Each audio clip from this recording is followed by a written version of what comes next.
Welcome to WW2 Heroic Tales, where true stories of courage, sacrifice, and extraordinary heroism come alive from the darkest days of World War II. Join us as we uncover the untold moments that shaped history. By 1937, the dragon was being strangled. The Empire of Japan, in its brutal campaign to dominate Asia, had launched a full-scale invasion of China. The conflict, which historians now recognize as the beginning of World War II in the Pacific, saw Japanese forces sweep across the country with terrifying speed and efficiency. They seized major industrial centers, vital railways, and most critically, every major seaport along China's coast. Shanghai fell, then Nanjing, then Canton. With each victory, the steel noose around China tightened. The nation, under the leadership of Chiang Kai-shek's nationalists, was cut off from the world. No weapons, no fuel, no medicine, no supplies of any kind could reach the beleaguered Chinese armies by sea. It was a strategy of slow, inexorable strangulation. Japan's military leaders were confident that, without outside aid, Chinese resistance would collapse within months. The world watched, but with Europe teetering on the brink of its own war, little help was forthcoming. China was alone, isolated, and fighting for its very survival against a technologically superior and ruthless enemy. The government was forced to retreat deep into the interior, establishing a new wartime capital in Chongqing. From this remote stronghold, the will to resist remained, but will alone cannot win wars. A lifeline was needed, a secret artery through which the lifeblood of war could flow. The only remaining friendly borders were with French Indochina, British Burma, and the vast, remote Soviet Union. But these frontiers were guarded by some of the most formidable terrain on the planet. The impenetrable jungles and colossal mountain ranges of the Himalayas and their foothills. The challenge seemed insurmountable. Any path would have to be forged from nothing. Yet, in the face of certain defeat, the impossible began to look like the only option. The idea was born of desperation, a fever dream of logistics and engineering. Planners in Chongqing pored over ancient maps, tracing the old caravan routes of Marco Polo and the Silk Road. Their eyes settled on a potential corridor, a line stretching from the railhead at Lashio in British-held Burma, eastward to the city of Kunming in China's Yunnan province. On paper, it was a distance of just over 700 miles. On the ground, it was a vertical and horizontal hellscape.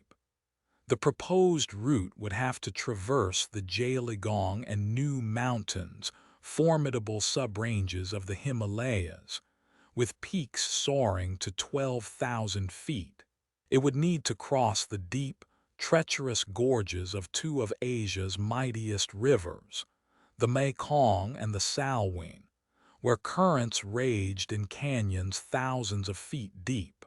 The path lay through some of the densest, most malarial jungles on Earth, a primordial world of suffocating humidity, torrential rains, and lethal wildlife. Western engineers who were consulted dismissed the project as pure fantasy.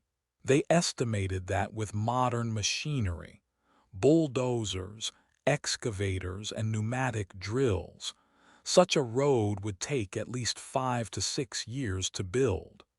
But China had neither the machinery nor the time. The decision was made to build it anyway. The project would be a testament not to industrial power, but to sheer human will. It would be constructed almost entirely by hand. The chief engineer, Tan Pei-ying, understood the magnitude of the task. He knew this would not be a conventional construction project. It would be a war waged against geology, against climate, and against time itself. The call went out across the provinces of Yunnan and Sichuan.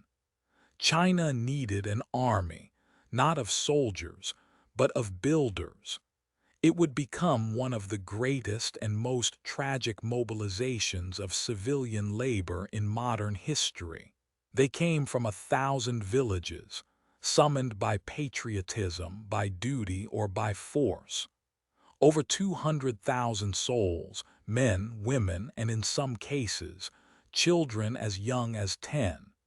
They were not trained engineers or construction workers. They were farmers, laborers, and local tribespeople, many of whom had never ventured more than a few miles from their homes. This vast, unequipped legion was the army that would challenge the mountains. Their equipment was laughably, tragically primitive. They carried picks, shovels, and hammers. They used wicker baskets to haul earth and rock, one painstaking load at a time. The only modern technology available in any quantity was dynamite, used to blast through the sheer rock faces of the mountain passes. The workers themselves were a diverse mosaic of southwestern China's ethnic groups, speaking dozens of different dialects, united only by the monumental task before them. They were organized into teams, often based on their village of origin, and set to work on different sections of the planned route. There were no salaries, only meager rations of rice and perhaps a small government stipend that rarely arrived. They slept in crude thatch huts or simply on the ground, exposed to the elements. Overseers used drums and gongs to signal the start and end of the grueling workdays, which stretched from dawn until dusk, 7 days a week.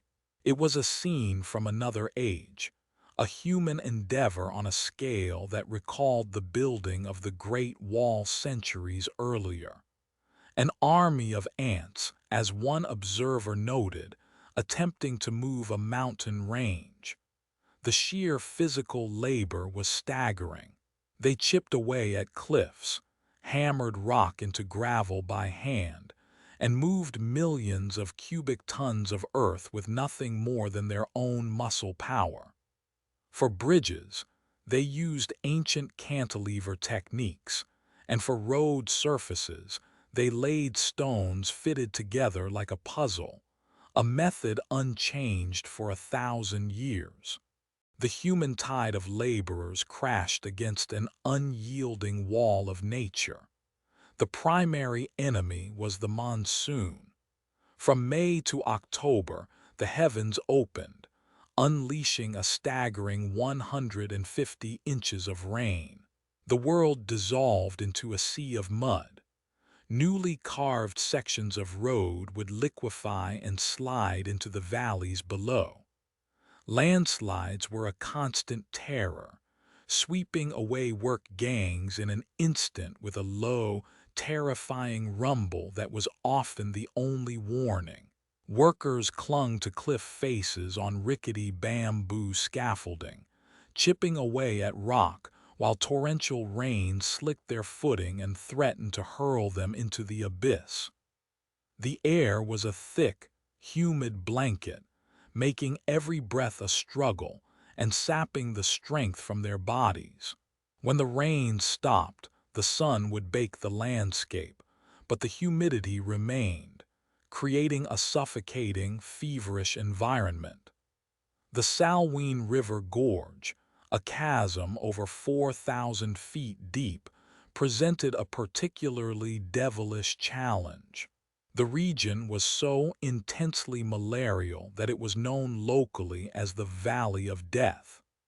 The Anopheles mosquito thrived in the stagnant heat, and clouds of them descended on the workers, infecting thousands. There were no mosquito nets, no quinine, no medical care to speak of. A malaria diagnosis was often a death sentence. Dysentery and cholera, spread by contaminated water, ravaged the work camps. Beyond the diseases, the jungle itself was a hostile force. Tigers and leopards stalked the fringes of the camps at night. Venomous snakes, including king cobras and krites, were a constant hazard, often disturbed by the digging and blasting. The sounds of the jungle were a relentless chorus. The chatter of monkeys, the buzz of insects, the sudden cry of a predator, all underscored by the rhythmic clinking of hammers on rock and the distant crump of dynamite. This wasn't construction. It was a desperate battle for every inch of ground, fought against a planet that seemed determined to resist them. The cost of this war against nature was measured in human lives. The project quickly earned a grim, unofficial name, the Man-a-Mile Road. It was a chillingly accurate calculation. For every one of the 717 miles of road completed, it is estimated that hundreds of workers perished. The exact death toll is lost to history, as records were poor or non-existent, but it was a staggering loss of life. Thousands succumbed to disease. Malaria was the greatest killer, leaving workers shivering with fever and delirium before they died. Cholera outbreaks could wipe out entire work camps in a matter of days. Starvation was another constant specter. The logistical challenge of feeding over 200,000 people in such a remote area was overwhelming, and supply lines often broke down, leaving the workers to forage for whatever they could find. Accidents were a daily occurrence. Workers using dynamite, with little to no training, were killed in premature explosions. Men and women alike lost their footing on narrow ledges and plunged thousands of feet into the gorges below. The ever-present threat of landslides meant that a worker could be buried alive at any moment, their body never to be recovered. The road became a long, winding graveyard. The dead were often buried where they fell, in shallow, unmarked graves along the roadside, their final resting places quickly consumed by the jungle. There was no time for ceremony, no pause for mourning. The relentless pace demanded by the war effort meant that when a worker fell, another was there to take their place, to pick up their hammer or their basket and continue the work. This brutal calculus, the acceptance of immense human sacrifice for a strategic goal, defined the project. It was a horrifying testament to the desperation of a nation at war, where individual lives were a currency to be spent in the pursuit of national survival. Every yard of progress was paid for in blood, sweat, and sorrow. Against all odds, and at a cost that can never be truly counted, the road was completed. In December of 1938, after little more than a year of Herculean labor, the 717-mile artery was declared open. It was not a highway by any modern standard. It was a treacherous, winding, often single-lane dirt track, clinging precariously to mountain sides. In the dry season, it was a choking ribbon of dust. During the monsoons, it became a quagmire of impassable mud. But it was a connection. It was a lifeline.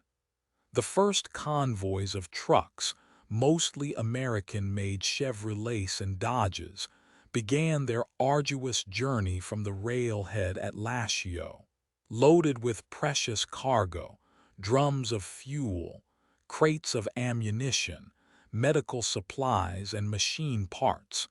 They started the perilous climb into the mountains. The journey to Kunming was an ordeal in itself, taking anywhere from 5 days to 2 weeks depending on the weather and the condition of the road. Drivers had to navigate hairpin turns with no guardrails, sheer drops of thousands of feet just inches from their wheels. Breakdowns were constant, and the risk of ambush by Japanese aircraft was ever present. Yet the supplies began to flow. The monthly tonnage was initially small, a mere trickle compared to what was needed, but it was enough. It was proof that China was not entirely alone. The psychological impact was immense. For the Chinese people and their armies, the opening of the Burma Road was a massive boost to morale. It was a symbol of their own resilience and a tangible link to the outside world. For the Japanese, it was a strategic nightmare. Their blockade had been breached. The road allowed China to continue its resistance, tying down over 1 million Japanese troops who might otherwise have been deployed elsewhere in the Pacific. For 3 critical years, from 1939 to 1942, this primitive, hand-carved road was China's sole significant source of military aid from the Allied powers, keeping the nation in the fight. The Japanese military command was not blind to the strategic importance of this muddy track through the mountains. They understood that as long as the Burma Road remained open, China could not be fully conquered. So they set out to destroy it. The Imperial Japanese Army Air Force began a sustained campaign of aerial bombardment. Their primary targets were the road's most vulnerable choke points, the 2 massive bridges spanning the Mekong and Salween River gorges. Time and again, Japanese bombers flew sorties from bases in French Indochina, braving treacherous weather and the guns of the legendary Flying Tigers, the American volunteer group, to attack these vital crossings. The Huitong Bridge over the Salween was a particular focus. The pilots knew that destroying this single structure could sever the entire supply line for weeks or months. But as soon as a bomb found its mark, teams of Chinese engineers and laborers stationed nearby for this very purpose would swarm the wreckage. Working around the clock, they would repair the damage with incredible speed, often using little more than rope and timber, getting the trucks rolling again in a matter of days. The ultimate blow, however, would not come from the air. In early 1942, following the attack on Pearl Harbor, Japan launched its invasion of Southeast Asia. A veteran Japanese army swept into Burma, quickly overwhelming the British, Indian, and Chinese defenders. The strategic port of Rangoon fell in March, and by late April, Japanese forces had captured Lashio, the starting point of the Burma Road. The lifeline was severed at its source. The fall of Burma was a catastrophic defeat for the Allies. It triggered a harrowing retreat, with thousands of Allied soldiers, Chinese troops, and civilian refugees fleeing through the jungle toward India, a desperate march that claimed countless lives. With the Burma Road now in enemy hands, China was once again completely isolated, more so than ever before. The situation looked hopeless. Into this disastrous situation, stepped one of the most controversial and tenacious figures of the Pacific War, American General Joseph Stilwell. Appointed as the commander of U.S. forces in the China-Burma-India Theater and chief of staff to Chiang Kai-shek, Stilwell was a cantankerous, abrasive, and fiercely determined officer. His nickname, Vinegar Joe, was well earned. After personally leading a small group of his staff on a grueling 140-mile trek out of Burma on foot, he famously declared that the Allies had taken a hell of a beating and that they ought to find out why it happened, go back and retake it.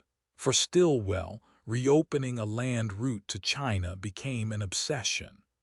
The only alternative was flying supplies over the Himalayas, the hump, a perilous air route that was costly and could never match the volume of a land-based supply line. Stilwell championed a new, even more audacious plan. They would build another road, starting from the town of Ledo in the far northeast of India, cutting southeast through 450 miles of the densest, most unforgiving jungle and mountain terrain in northern Burma, until it could link up with the northern end of the old Burma Road. This was a project that made the original Burma Road look simple by comparison. It would have to be built through territory still actively contested by the Japanese army. It was an engineer's nightmare. But this time, they would have the full industrial might of the United States behind them. The workforce for this new endeavor was a remarkable international coalition. It included thousands of Chinese soldiers from Stilwell's newly trained X-Force, who would fight and build side by side. Critically, several U.S. Army engineer battalions were brought in, a significant portion of which were comprised of African American soldiers. These segregated units, often relegated to labor duties, would prove to be some of the most skilled and resilient road builders on the planet. They were joined by Indian pioneer groups, Nepalese Gurkhas, and local Kachin tribesmen who served as guides, scouts, and laborers. This multinational force, armed with bulldozers, steamrollers, and modern explosives, prepared to challenge the jungle once more. The construction of the Ledo Road was a unique fusion of engineering and combat. It could not simply be built. The land had to be conquered first, from both the jungle and the Japanese. The road followed directly in the footsteps of advancing combat troops. As soldiers from the Chinese X-Force and American Special Operations units like Merrill's Marauders cleared a path, fighting bloody battles for every ridge and river crossing, the engineers followed right behind them, their bulldozers often drawing enemy fire. The motto of the American engineers was, "If we can't build it, we'll haul it in and leave it." The challenges were immense. They faced the same monsoons, the same malaria, and the same terrifying terrain that had plagued the builders of the original Burma Road. But this time, they fought back with technology. Bulldozers, some operated by the Black American soldiers of the 858th Engineer Aviation Battalion, carved paths through the jungle at an astonishing rate, their headlights blazing through the night as they worked in shifts around the clock. They built 155 major bridges and hundreds of smaller ones, laid countless culverts, and moved an estimated 13.5 million cubic yards of earth, enough to build a solid wall 10 feet high and 3 feet thick from New York to San Francisco. They called one particularly difficult section Pikes Peak, after a notoriously stubborn mountain pass.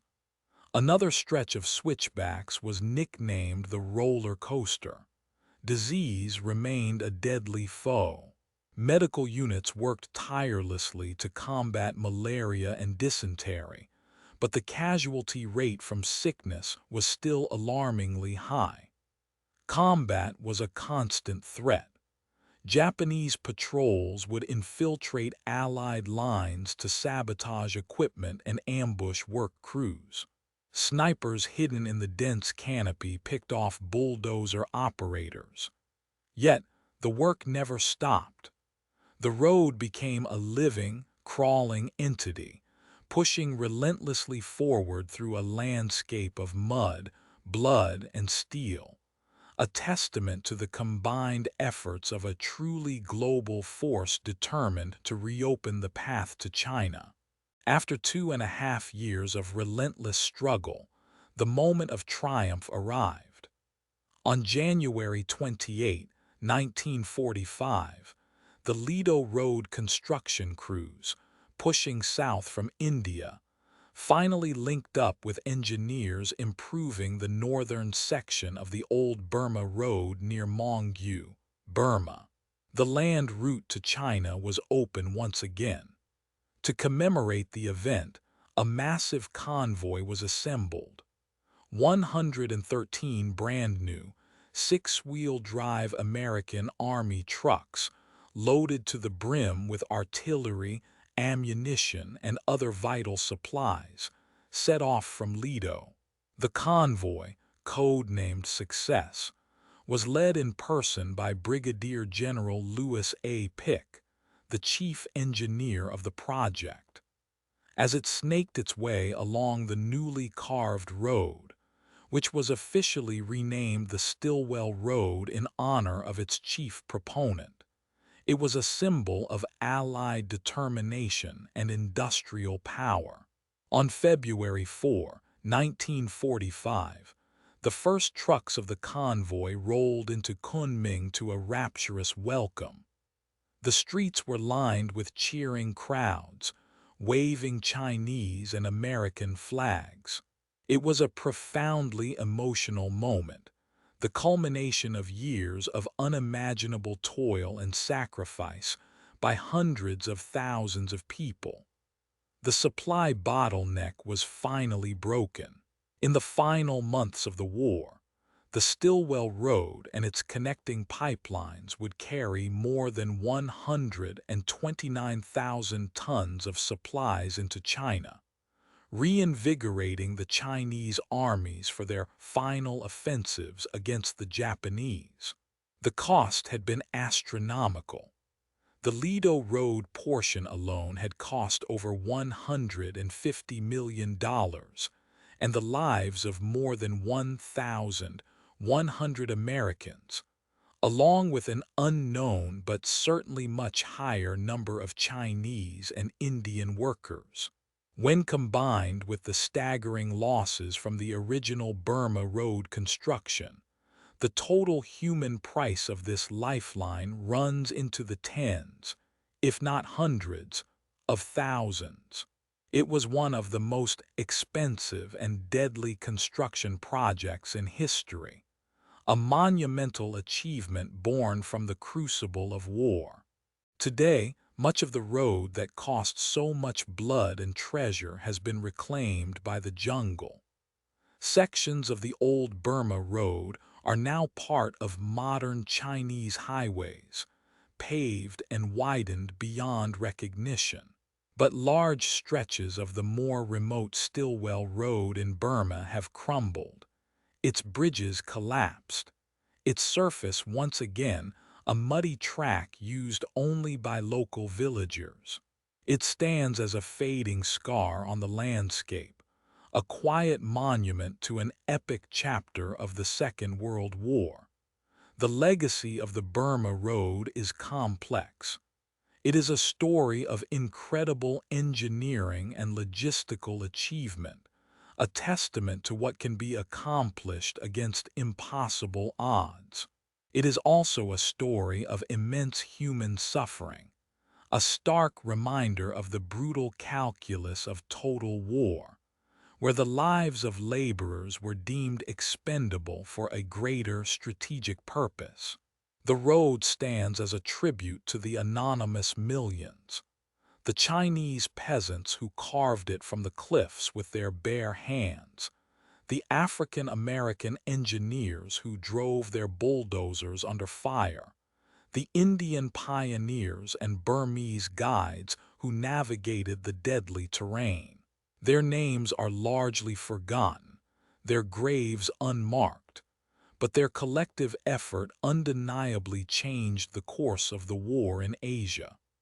It kept a crucial ally from collapsing, tied down vast numbers of enemy troops, and ultimately provided the artery for the final push against the Japanese Empire in China. The Burma Road is more than just a line on a map. It is a monument of mud and blood, a symbol of the incredible resilience, sacrifice, and determination that defined a generation at war. Thank you for joining WW2 Heroic Tales. Through the stories of brave souls from World War II, we honor their memory and keep their legacy alive for history and generations to come.